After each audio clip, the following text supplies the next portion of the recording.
Hello everyone! Today is December 31 at papunta nga kami kari-in-laws ngayon at doon namin sasalubungin ng New Year. Tignan nyo naman gano'n nakakulit itong si Aya ngayon. Ginagaya nga niya yung facial expression ko dito pero ang tanong lang is bakit siya lang ang cute? Hi!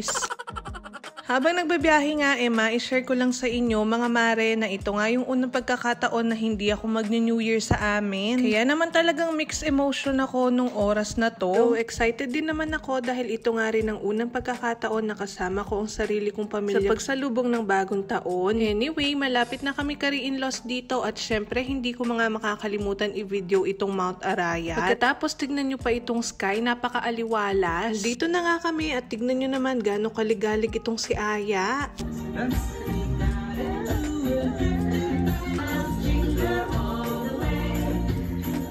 At habang nga naghihintay ng oras ay eto, naglalaro muna ang mag-ama.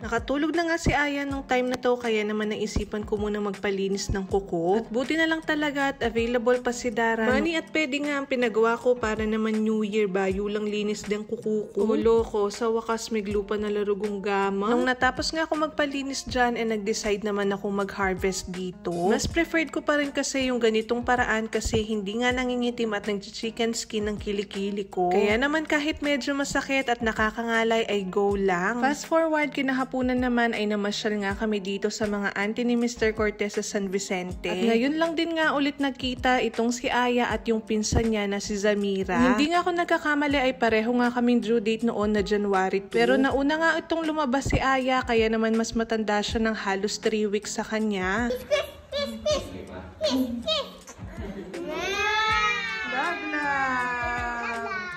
Namasyal nga rin kami dito sa isang auntie ni Mr. Cortez at ikwana ing panikwana, no? Crave nga raw siya ng fruit salad, kaya naman gang masya siya po minukbang na ne. Dito nga sa kabilang side ang Aya nyo naka-aginaldo pa nga. Thank you so much Lola Mariette and Tita Margie. At bago nga kami umuwi ay eto, nagkantahan muna tong magkapatid.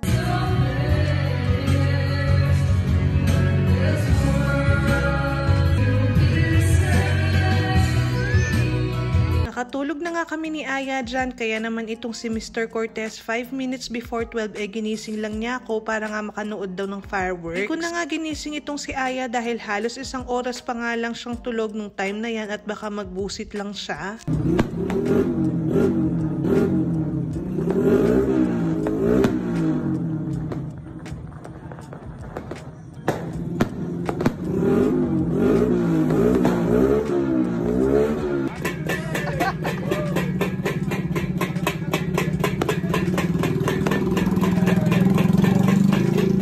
Ay naku, mayari na naman in 2023 and we are now entering a new chapter. New year, new chances, anak. Yan naman again, kahit late upload ito, wishing you all a prosperous new year and let's all claim it that this will be a good year.